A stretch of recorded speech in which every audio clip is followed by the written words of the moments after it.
প্রিয় ছাত্রছাত্রী, তোমাদের সকলকে আমার ইউটিউব চ্যানেলে স্বাগত। আমি কৌশিক স্যার।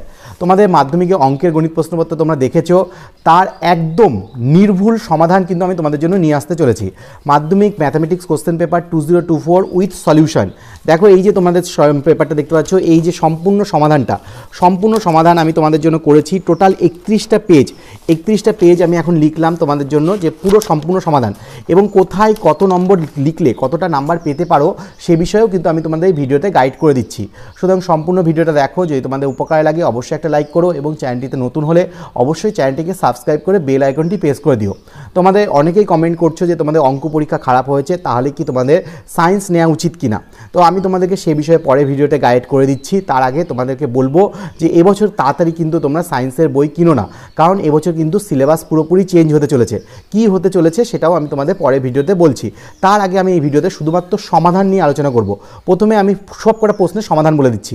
যদি তোমরা শুধুমাত্র সমাধানটা জানতে চাও যে কী সমাধান, তাহলে সেটা দেখে নাও। তারপরে আমি প্রত্যেকটা প্রশ্নে কতটা করলে কত নাম্বার পেতে চলেছো সেটাও কিন্তু গাইড করে দেবো। ভিডিওর প্রথমেই আমি তোমাদের সমস্ত উত্তরগুলো সংক্ষেপে বলে দিচ্ছি।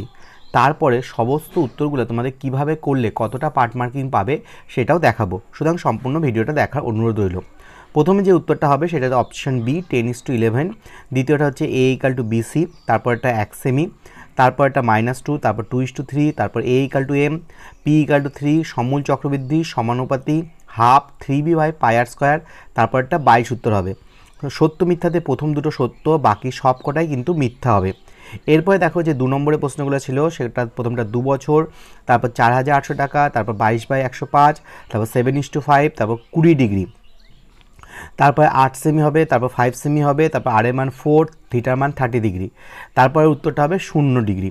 তারপরে দেখো 300% উত্তর হবে, তারপর 216, তারপর একটা উত্তর 2।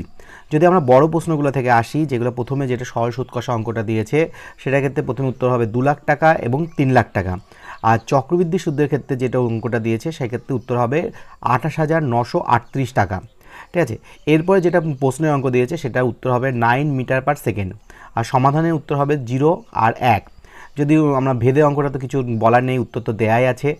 করণীয় অঙ্কটার ক্ষেত্রে উত্তর হবে 20। তারপর দুটোই প্রমাণ করো আছে, সেক্ষেত্রেও এখানে কিছু বলার নেই। এরপর উপাদ্য আছে, প্রয়োগ আছে, ঠিক আছে, যেগুলো আমি করে করে তোমাদেরকে দেখিয়ে দিয়েছি। সম্পূর্ণ উত্তরটা দেখো।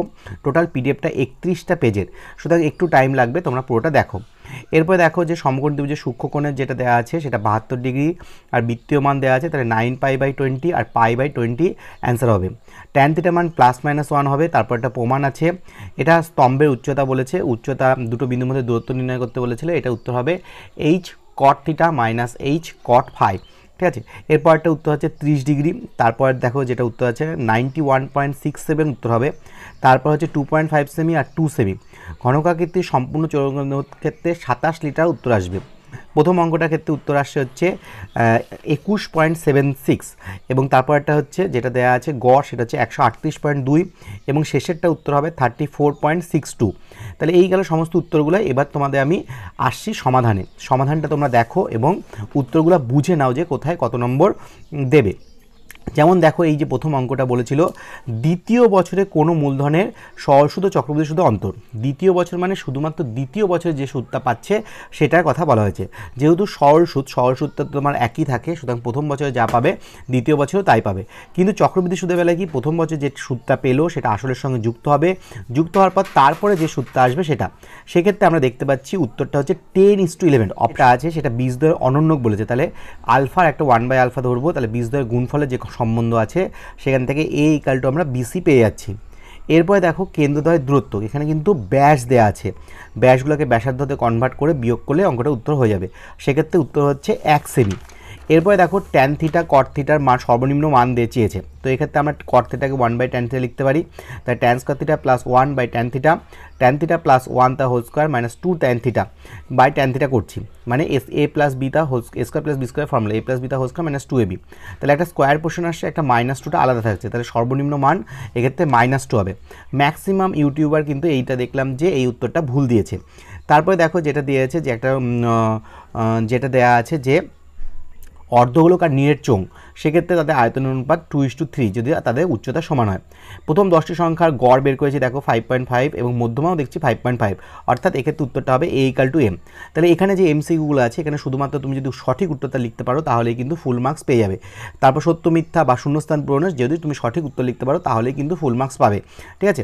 তো এখানে কোনো পার্ট মার্কিং থাকে না, হয় তুমি 1 পাবে অথবা 0 পাবে, কোনো অপশান নেই, ঠিক আছে। এরপর দেখো দ্বিঘাত সমীকরণ যেটা হবে না কখন, যদি p - 3 = 0, অর্থাৎ p এর মান 3 হলে এটা হবে না। তারপরে উত্তরটা হবে হচ্ছে সমূল চক্রবৃদ্ধি, তারপরে হচ্ছে সমানুপাতি, উত্তরটা হচ্ছে। এরপর দেখো sin θ - 30 ডিগ্রি মান হাফ দেওয়া আছে, তাহলে sin 30 হাফের মান, তাহলে θ - 30 মান 30, তাহলে θ = 60 ডিগ্রি। cos θ মান জানতে চাইছে, cos 60, তাহলে হাফই হচ্ছে, এটা অ্যান্সার হচ্ছে। লম্ববৃত্তাকার শঙ্কুর আয়তন বলে দিয়েছে v = 1/3 πr²h, আমরা জানি ফর্মুলাটা, সেখান থেকে h এর মানটা চেয়েছে, তো h এর মান যদি আমরা ওখান থেকে বের করি তাহলে 3b/πr² হচ্ছে। এরপর মানে উদ্যক্রমে সাজাতে বলেছে এবং যেটা সাজানো আছে তার মধ্যমা বলে দিয়েছে। মধ্যমা মানে কি, যে মাঝে আছে, মাঝে কোনটা আছে x+2, তাহলে x+2 এর মান হচ্ছে 24, সেখান থেকে x এর মান আমরা 22 পেয়ে যাচ্ছি। মূলধন অনুপাত দেওয়া আছে A:B:C এবং তাদের সময় অনুপাত x:y:z হলে তাদের তো হচ্ছে যেটা লাভের অনুপাত হবে AX:BY = CZ, এটা সত্য। তারপর দেখো ভেদের অঙ্কটা যেটা দেওয়া আছে সেটা ক্ষেত্রে আমরা প্রথমে ভেদ ধ্রুবকগুলো নিয়ে আসছি, নিয়ে এসে যদি আমি একটাকে রিপ্লেস করি তাহলে দেখতে পাচ্ছি A ভার্সেস 1/D হচ্ছে, অর্থাৎ সত্যই হচ্ছে। এরপর দেখো যেটা দিয়েছে যে দুটো যেটা বলেছিল আর কি, দুটি বৃত্ত পরস্পর জ্যা কেন্দ্র থেকে সমদূরবর্তী, তারা অবশ্যই সমান্তরাল হবে না, এটা হতে পারে না, এটা মিথ্যা। সমান্তরালভাবেও থাকতে পারে বা অন্যভাবেও থাকতে পারে। এরপরে যেটা দিয়েছে দেখো যে দুটি কাটা হচ্ছে 2 ঘন্টায় π/6 রেডিয়ান কোণ আবর্তন করে, তাহলে তো হচ্ছে কোণ কত হবে, এক্ষেত্রে অ্যান্সারটা হবে মিথ্যা অ্যান্সার হবে, ঠিক আছে। এখানে π/3 হবে, তো এটা একটু লেখার ভুল আছে। এরপরে দেখো যে 5 নম্বর যেটা দেওয়া আছে যে নীরের গোলক অর্ধগোলকের সমতল অনুপাত 2:1, তো πr², 4πr², 3πr² গেলে 4:3 হয়, তাহলে 2:1 হচ্ছে না, তাহলে এটা মিথ্যা দেওয়া আছে। তাহলে n সংখ্যক গড় x বার, n সংখ্যক পদের সমষ্টি n x বার, n - 1 সংখ্যক পদের সমষ্টি k, n তম সংখ্যাটি হবে n x বার - k, এটা মিথ্যা হচ্ছে, যেটা দেওয়া আছে সেটা হচ্ছে না। এরপর দেখো 2 নম্বর যে প্রশ্নগুলো আছে সেখানে প্রথমে বলেছিল 500 টাকার বার্ষিক 10% চক্রবৃদ্ধি সুদের হারে কত বছরের সমূল বছরের সুদ 105 টাকা হবে। সেক্ষেত্রে আমরা সুদটা বের করছি এবং সমান করছি, সমান করে দেখতে পাচ্ছি n এর মান 2 আসছে। এখানে যদি তুমি ফর্মুলাটা লিখতে পারো, সুদটা বের করতে পারো, তাহলে তুমি 1 পাবে, এবং যদি n এর মান বের করতে পারো তাহলে তুমি 2 পাবে, মানে 2 এ 2 পাবে। এখানে কিন্তু প্রত্যেকটা 2 নম্বর কিন্তু 1 + 1 আকারে থাকে, সুতরাং প্রত্যেকটা নাম্বার কিন্তু তুমি এখানে অল্প করলেও নাম্বার পাবে। যেমন দেখো যে এটা অনুপাতটা বলে দিয়েছে, যদি তুমি এই অনুপাতগুলো ঠিকঠাক করে লিখতে পারো, সমীকরণটা যদি লিখতে পারো তাহলে 1 নম্বর, এবং সমীকরণ সমাধান করতে পারলে 1 নম্বর পাবে, ঠিক আছে। যেক্ষেত্রে উত্তর হচ্ছে x = 4800। তারপর বীজদ্বয়ের যোগফল ও গুণফল যদি তুমি ঠিকঠাক লিখতে পারো তাহলে 1 নম্বর পাবে, এবং উত্তরটা লিখতে পারলে আরও 1 নম্বর পেয়ে যাবে, অর্থাৎ 22/105 যদি আনতে পারো তাহলে 2 নম্বর পেয়ে যাবে। প্রত্যেকটা অঙ্ক কিন্তু এখানে 1 + 1 আকারে আছে। এরপর দেখো যে অনুপাতটা দেওয়া ছিল সেক্ষেত্রে আমরা 4/5 করলাম, কোনাকুনি গুণ করে x এর মান বের করলাম, x এর মানটা বসিয়ে দিলে 7:5। প্রথমে যদি সম্পর্কটা আনতে পারো তাহলে 1 নম্বর, এবং বাকিটা করলে কিন্তু আরেক পুরো নাম্বারটা পেয়ে যাবে। এরপর দেখো একটা দিয়েছে যে ও কেন্দ্রীয় বৃত্তে BOC ব্যাস ABCD একটি বৃত্তস্থ চতুর্ভুজ, কোণ ADC = 110 ডিগ্রি হলে কোণ ACB এর মান নির্ণয় করো। তাহলে আমরা জানি অর্ধবৃত্তস্থ কোণ 90 ডিগ্রি হয় এবং ত্রিভুজের 3টি কোণের সমষ্টি 180 ডিগ্রি। আরেকটা যেটা হচ্ছে বৃত্তস্থ চতুর্ভুজের বিপরীত কোণগুলির সম্পর্ক, সেই জায়গা থেকে আমরা প্রথমে বি কোণটা পেয়ে গেলাম 70 ডিগ্রি এবং এ কোণটা 90 ডিগ্রি পেয়ে গেলাম, তাহলে অটোমেটিক্যালি 180 থেকে ওই দুটো কোণ বিয়োগ করলে আমরা সি কোণটা পেয়ে যাবো, যেটা আমাদের প্রশ্নে চেয়েছে। এরপরে দেখো যেটা দেওয়া আছে যে একটা ট্রাপিজিয়াম দেওয়া আছে, ট্রাপিজিয়ামটার দুটো বাহু সমান্তরাল আছে এবং AD = 4 সেমি হলে BC এর মান কত। যেহেতু এটা এই ত্রিভুজ দুটি AOD ও BOC পরস্পর সদৃশ, সেখানটা আমরা তো হচ্ছে ধর্মটাকে প্রয়োগ করছি এবং একটার মান যেহেতু হাফ, সেই হাফটাকে বসিয়ে দিয়ে আমরা BC = পাচ্ছি 2 × AD, তাহলে BC এর মান হচ্ছে 8 সেমি হচ্ছে, এক্ষেত্রে উত্তর আসছে। এরপর দেখো আমরা জানি যে পরিব্যাসার্ধ নির্ণয়ের ক্ষেত্রে সেটা হচ্ছে অতিভুজের দৈর্ঘ্যের অর্ধেক হয়, পরিব্যাসার্ধ হচ্ছে অতিভুজের দৈর্ঘ্য, তাই অতিভুজের দৈর্ঘ্যটা প্রথমে বের করেছি, তাকে 2 দিয়ে ভাগ করেছি, তাহলে কিন্তু আমরা 5 সেমি পেয়ে যাচ্ছি। এখানে অতিভুজটা বের করতে পারলে 1 নম্বর এবং পরিব্যাসার্ধ বের করতে পারলে 1 নম্বর আকারে থাকবে, ঠিক আছে। r cos θ = 2√3, r sin θ = 2, তাহলে এইটার ক্ষেত্রে r এর মানটা যদি স্কোয়ার রাইটিং করি তাহলে হচ্ছে r এর মানটা পেয়ে যাচ্ছি, এবং r এর মানটা বসালে কিন্তু থিটার মানটা, তাহলে এখানে r এর মান বের করতে পারলে 1 এবং থিটার মান বের করতে পারলে 1 নম্বর থাকবে। এরপর দেখো a আর b এর মান বলেছে, তো আমি এর মানটা বের করেছি দুটো কন্ডিশন দিয়ে। সেক্ষেত্রে cot 2 এর মানটা জানতে চাইছে। প্রথমে যদি তুমি এর মানটা বের করতে পারলে তাহলে 1 নম্বর, এবং cot 2 এর মানটা বের করতে পারলে আরেক নম্বর। তারপর দেখো যেটা দেওয়া আছে যে কত পার্সেন্ট বৃদ্ধি পাবে যদি আমাদের বলেছে যে গোলকের ব্যাসার্ধ দ্বিগুণ করলে, ব্যাসার্ধটা দ্বিগুণ করেছে তাহলে আয়তন কতটা বৃদ্ধি পাচ্ছে সেটা শতকরা হার করলে আমরা 300% উত্তর পাচ্ছি। ঠিক আছে, তো এখানে থাকলো। এরপর দেখো কর্ণকের একটি তলের কর্ণের দৈর্ঘ্য দেওয়া আছে 6√2, একটি তলের কর্ণের দৈর্ঘ্য কি a√2, তাহলে এর মান 6, তাহলে 6 এর স্কয়ার মান 216, তাহলে সমতলের ক্ষেত্রফল 216 বর্গসেমি হচ্ছে। এরপর যেটা দেওয়া আছে FI/XI এর মান 140 আর FI এর মান কত হবে সেটা জানতে চাইছে। তাহলে আমরা গড় ইকুয়াল টু জানি সামেশন ওভার FI/XI এবং সামেশন ওভার FI, তাহলে সেখান থেকে আমরা FI এর মান পাচ্ছি 20।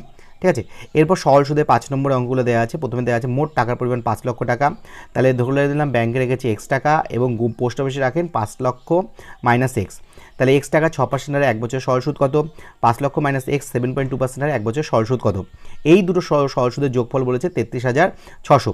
সেখান থেকে আমরা ক্যালকুলেশন করেছি, ক্যালকুলেশন করার পরে আমরা দেখতে পাচ্ছি যে উত্তরটা যেটা আসে সেটা হচ্ছে 2 লক্ষ টাকা। তাহলে x কি ধরেছিলাম ব্যাংকে রেখেছিলেন 2 লক্ষ টাকা, এবং 5 লক্ষ থেকে 2 লক্ষ বিয়োগ করে 3 লক্ষ টাকা তিনি রেখেছিলেন হচ্ছে পোস্ট অফিসে।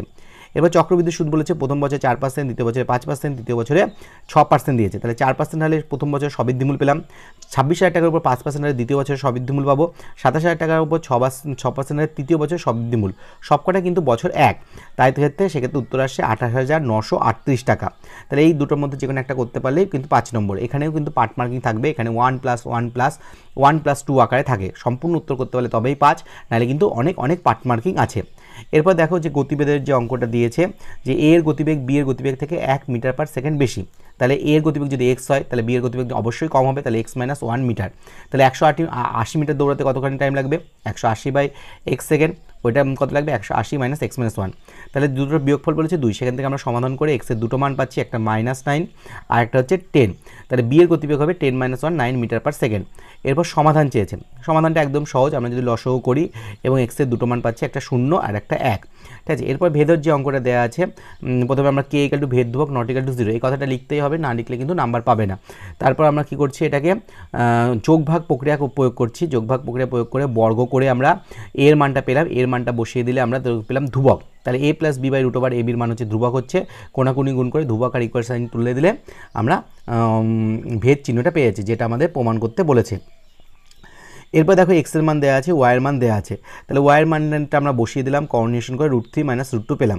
তাহলে কি চেয়েছে x + 1/x 1/y - y, তাহলে 1/x এর মানে কত y, আর 1/y মানে কত আবার x। তাহলে এই যে দেখো এই সহজভাবে দিয়েছে, কিন্তু অঙ্কটাকে একটু ঘুরিয়ে দিয়েছে, ফলে সাধারণ স্টুডেন্টদের হয়তো একটু বুঝতে অসুবিধা হয়েছে, কিন্তু অঙ্কটা মাত্র যোগ আর বিয়োগ করে স্কোয়ার করতে বলেছিল, সেক্ষেত্রে উত্তর আসছে 20। ঠিক আছে, এরপর দেখো অনুপাতে অঙ্কটা, যেটাকে আমরা কি আনুপাতিক ধ্রুবক ধরে নিচ্ছি, তারপর প্রত্যেকটাকে সমান করে যোগ করলাম, একদিকে নিয়ে এসে x + yz-টাকে কমন নিলাম, তাহলে একটা 0 আসলো, একটা হাফ আসলো, তাহলে প্রতিটি অনুপাতের মান হাফ, একটা পার্ট প্রমাণ হয়ে গেল। আর x + y + z = যদি আমি 0 যে কন্ডিশনটা আছে সেখান থেকে আমরা 3টে কন্ডিশন বের করে প্রত্যেকটা অনুপাতের মান -1 বের করতে পারি। এইভাবে প্রতিটা অনুপাতের মান হাফ অথবা -1 হচ্ছে। ক্রমিক সমানুপাতি বলেছে, ক্রমিক সমানুপাতি মানে হচ্ছে a/b = b/c = k, তাহলে a/b আমরা k ধরে নিচ্ছি, তাহলে a = b k R b = c k, b এর মানটা বসালে c k স্কয়ার। এখান থেকে আমরা LHS RHS করে আমরা হচ্ছে দেখতে পাচ্ছি দুদিকে সমান আসছে, ফলে সেক্ষেত্রে থেকে আমরা LHS = RHS বলছি। এরপর উপাদ্য ছিল 9 নম্বরটা, যেটা উপাদ্য 35 এসেছে, পেজ নম্বর 129-এ দেওয়া আছে পাঠ্য বই। পেজ নম্বর 211-তে উপাদ্য 41টা তোমাদের এবার পরীক্ষা এসেছে। তারপর প্রয়োগটা এসেছে হচ্ছে প্রয়োগ 14, পেজ নম্বর 216। এগুলো করে দেওয়া আছে যেহেতু বইয়ে, সেজন্য আমি তোমাদের করে টাইম ওয়েস্ট করছি না, তোমরা একটু বইয়ের পেজ নাম্বার থেকে দেখে নিও। এরপর দ্বিতীয় যে প্রয়োগটা দিয়েছে সেটা কিন্তু কোথাও করে দেওয়া নেই, সেটা তোমরা এখান থেকে দেখে নিতে পারো যে কীভাবে করতে হবে। প্রথমে যেটা সমকোণী ত্রিভুজ আছে, সেই সমকোণী ত্রিভুজের ক্ষেত্রফল বের করছি। ত্রিভুজের ক্ষেত্রফল ফর্মুলা কি, হাফ ইন্টু ভূমি ইন্টু উচ্চতা। দেখো এখানে আমি ভূমিটা একবার PR ধরছি, তখন উচ্চতা হচ্ছে PQ, আবার আরেকবার হচ্ছে RQটাকেও আমি ভূমি ধরতে পারি, কারণ PSটাও এখানে কিন্তু লম্ব বলে দিয়েছে। তাহলে দুটো যেহেতু ক্ষেত্রফল একই ত্রিভুজের ক্ষেত্রফল বের করছে, সেই দুটোকে সমান করে আমরা QR এর মানটা বের করে নিচ্ছি। এবার সমকোণী ত্রিভুজের ক্ষেত্রে লম্ব স্কয়ার প্লাস ভূমি স্কয়ার = অতিভুজ স্কয়ার, সেখানে আমি QR এর মানটা বসিয়ে দিচ্ছি। বসিয়ে দিয়ে যদি আমি 1/PS স্কয়ারটাকে রাখি, তাহলে কিন্তু যে প্রমাণটা চেয়েছে সেই প্রমাণটা হয়ে যাচ্ছে। একদম বাচ্চা প্রমাণ ছিল, এখানে তুমি যদি ছবি এবং কনসেপ্ট লিখতে পারো তাহলে 1 নম্বর, এবং সম্পূর্ণ শেষ করতে পারলে কিন্তু 3-এ 3 পেয়ে যাবে। তারপরে দেখো এখানে যেটা বলেছে যে একটা সমকোণী ত্রিভুজের দুটি সূক্ষ্মকোণে অন্তর 72 ডিগ্রি হলে কোন দুটি বৃত্তীয় মান নির্ণয় করো। তো কোন দুটি বৃত্তীয় মান করতে গেলে কী হতে হবে, প্রথমে এক্স আর ওয়াইয়ের মানটা বের করতে হবে, তাকে বৃত্তীয় পদ্ধতিতে কনভার্ট করতে হবে। সেক্ষেত্রে দুটো মান আসছে 9π/20 আর একটা হচ্ছে π/20। এরপর দেখো যেটা দিয়েছে দেখলাম 5 sin cos θ + cos cos θ, cos cos জায়গায় 1 - sin square লিখলাম, সেখান থেকে আমি sin cos θ পেলাম এবং cos cos θ পেলাম। যদি আমি ভাগ করে দিই তাহলে tan square θ পাচ্ছি এবং সেখান থেকে tan θ মান +-1 পাচ্ছি, ঠিক আছে। এরপরে দেখো যেটা দেওয়া আছে sin 70 ডিগ্রি মান দেওয়া আছে sec 77 - sin 73 মান। তো আমি সাইনটাকে পুরো করে কনসেপ্টে cos 77 নিয়ে আসলাম, লসও করলাম 1 - cos 17 মানে sin square 17, আর নিচে cos 17 আছে সেটাকে √1 - sin square 17 লিখলাম। সেখানে মানগুলো বসিয়ে ক্যালকুলেশন করলাম, যে প্রমাণটা দিয়েছে সেই প্রমাণটা হয়ে যাচ্ছে। এরপর দেখো যে একটা ত্রিভুজের বলেছে যে কোনো স্তম্ভের একই পাশে দুটি পাদবিন্দু একই অনুভূমিক সরলরেখায় অবস্থিত, বিন্দুটি স্তম্ভের শীর্ষে উন্নতি কোণ θ এবং φ, স্তম্ভের উচ্চতা h এবং হলে বিন্দুটির মধ্যে দূরত্ব নির্ণয় করো, ঠিক আছে। তাহলে আমি দেখো ছবিটা এঁকেছি, প্রথমে ABC সমকোণী ত্রিভুজটা ব্যবহার করব, তারপর হচ্ছে ABD সমকোণী ত্রিভুজটা ব্যবহার করছি। তাহলে এই যে দুটো ত্রিভুজের সমকোণী ত্রিভুজ পাচ্ছি, দুটোর ক্ষেত্রে ক্যালকুলেশন প্রায় সেম, একটা h cot θ আর একটা h cot φ আসছে। তাহলে বিন্দুদের মধ্যে দূরত্ব করতে গেলে কী করতে হবে, জাস্ট এটাকে বিয়োগ করে দিতে হবে, কারণ ছবিটা দেখো দুটো বিন্দুর মধ্যে যদি আমি পেতে চাই BD থেকে যদি আমি BC পাই তবে ওই C আর D বিন্দুর মধ্যে দূরত্বটা আমরা পেয়ে যাব। তাহলে এইভাবে করতে হবে। এরপরে যেটা দিয়েছে 120 মিটার চওড়া, দুপাশে দুটি বিপরীত বিন্দু আছে যাদের উচ্চতা সমান এবং একটা 60 ডিগ্রি একটা 30 ডিগ্রি করেছে, তাহলে AC এর দৈর্ঘ্য কত। সেক্ষেত্রে আমরা ছবিটা এঁকেছি, প্রথমে AEC সমকোণী ত্রিভুজ নিয়েছি এবং পরে CBD সমকোণী ত্রিভুজ নিয়েছি, সেখান থেকে H এর মান বের করেছি, পরেরটা থেকে আমরা H এর মানই বের করেছি, দুটোকে কম্পেয়ার করে দিয়ে X এর মান 30 ডিগ্রি পেয়েছি, যেটা AC এর মান। এরপর দেখো পরিমিতি অঙ্কে চলে আসছে আমরা। পরিমিতি অঙ্কে একটা আইসক্রিম দিয়েছে, আইসক্রিম মানে নিচের অংশটা শঙ্কু আর উপরের অংশটা অর্ধগোলক। তাহলে অর্ধগোলকের আমাকে আয়তন বের করতে হবে এবং শঙ্কুরও আয়তন বের করতে হবে। সেক্ষেত্রে ভূমির ব্যাসার্ধ বলে দিয়েছে 2.5 সেমি, উচ্চতা 9 সেমি। আমরা আয়তনটা বের করেছি, অর্ধগোলাকৃতি অংশের আয়তন বের করেছি, তারপর সেই দুটোকে যোগ করে দিয়েছি এবং পায়ের মান 22-এর বসিয়ে দিয়েছি। ফলে এখানে উত্তর আসছে 91.67 বর্গ সেমি, ঠিক আছে, ঘন সেমি, যেহেতু আয়তন চেয়েছে ঘন সেমি হবে। এরপর দেখো একটা পাইপ দিয়েছে, পাইপটার বাইরে ব্যাসার্ধ আর, ছোটো ব্যাসার্ধ আর, তাহলে এদের যে আয়তনের যে অনুপাতটা সেটা বিয়োগফলটা বলেছিল হচ্ছে 99, সেখান থেকে আমরা ক্যাপিটাল আর স্কোয়ার স্মল আর স্কোয়ার পাচ্ছি এবং পার্শ্বতলের ক্ষেত্রফলের অনুপাতটা বলেছিল যে 44, সেখান থেকে আমরা আর মাইনাস আর পাচ্ছি। সেই জায়গাটাকে আমি 1 নম্বর থেকে ফর্মুলাটা বসাচ্ছি, বসিয়ে নিয়ে এবং আর প্লাস আর ছোটো আর মাইনাস আর পেলাম, সেখানে মানগুলো বসিয়ে যোগ বিয়োগ করলে পাইটা বাইরের ব্যাসার্ধ এবং ভেতরের ব্যাসার্ধ পেয়ে যাচ্ছি। তো আরেকবার অঙ্কটা তোমরা দেখে নিতে পারো, বেশ ঘোরালো অঙ্কটা ছিল, যেটা পারার জন্য পরীক্ষা হলে তোমাদের মনটাকে শান্ত রাখতে হতো। এরপর দেখো ঘনকাকৃতি চৌবাচ্চাতে বলেছে আয়তন প্রথমে আমরা বের করেছি, তারপর বলেছে 2/5 অংশ থেকে গেছে, 2/5 অংশ জলপূর্ণ আছে, তাহলে কত অংশ জলপূর্ণ নেই, 3/5 অংশ, সেখান থেকে আমরা 3/5টা বের করেছি, সেখান থেকে 25টা বালতিতে ওই জলটা ধরছে, তাহলে একটা বালতিতে কত, তাহলে 27 লিটার উত্তর আসছে। এরপর সংখ্যাগুরু মান, সেক্ষেত্রে আমাদের যে শ্রেণীটা হয়েছে সেটা হচ্ছে 20 থেকে 25 22, এখানে L মানে হচ্ছে নিম্নসীমা, F1 মানে হচ্ছে 22, F2 মানে হচ্ছে 11, F0 মানে হচ্ছে 16, আর H ইকালটা হচ্ছে হাইটটা 20 থেকে 25 থেকে 20 বিয়োগ করছে 5 পাচ্ছি। তাহলে সেখান থেকে আমরা মানটা বসিয়ে নিয়ে এখান থেকে উত্তর পাচ্ছি আমরা 21.76 প্রায়, সংখ্যাগুরু মানটা গেল। এরপরে যেটা দিয়েছে এটা হচ্ছে আমাদের গড় নির্ণয়, আমি কল্পিত গড় পদ্ধতিতে করেছি, যেখানে আমি 155 মধ্যমানের মধ্যে 155টাকে কল্পিত গড় ধরে নিয়েছি, ধরে নিয়ে ক্যালকুলেশন করেছি, ক্যালকুলেশন করলে আমাদের উত্তর আসছে 138.2, ঠিক আছে। তো তোমরা এখানে ক্যালকুলেশনটা দেখে নিতে পারো, ঠিক আছে। তো তোমাদের কত কমেন্ট সেকশনে জানিও যে তোমাদের কত নম্বর অ্যান্সার করছো, তোমরা কত নম্বর পেতে পারো, ঠিক আছে। এখানেও কিন্তু পার্ট মার্কিং থাকে, তুমি যদি এই মানগুলো ঠিকঠাক করে বসাতে পারো, ছকটা যদি ঠিকঠাক করতে পারো তাহলে কিন্তু নাম্বার থাকে, ঠিক আছে। সুতরাং কমপ্লিট করতে পারলে 4-এ 4, প্রচুর পার্ট মার্কিং থাকে, তো তোমরা ভয় পেও না, তোমাদের অনেক পার্ট মার্কিং পেয়ে যাবে তোমরা, ঠিক আছে। এরপরে দেখো যে ক্রমযৌগিক পরিসংখ্যা থেকে যেটা দিয়েছে সেখান থেকে আমরা মধ্যমান নির্ণয় করতে বলেছে, মধ্যমান নির্ণয়ের ফর্মুলা যেটা আছে সেখান থেকে আমরা পেয়ে যাচ্ছি 34.62 প্রায়, তাহলে এইটা হচ্ছে মধ্যমান। আর এখানেই আমাদের কোশ্চেন পেপারটা শেষ হয়ে যাচ্ছে। তো আর দেখতে পাচ্ছি এখানে আমার টোটাল 31টা পেজ লিখেছে এই সমাধানটা করতে। সুতরাং তোমাদেরকে সকলকে রিকোয়েস্ট করছি ভিডিওটাকে একটা লাইক করে দিতে এবং বন্ধুদের সঙ্গে শেয়ার করে সমস্ত উত্তরগুলো সবার সঙ্গে শেয়ার করে দাও। Thank you, keep watching, keep sharing.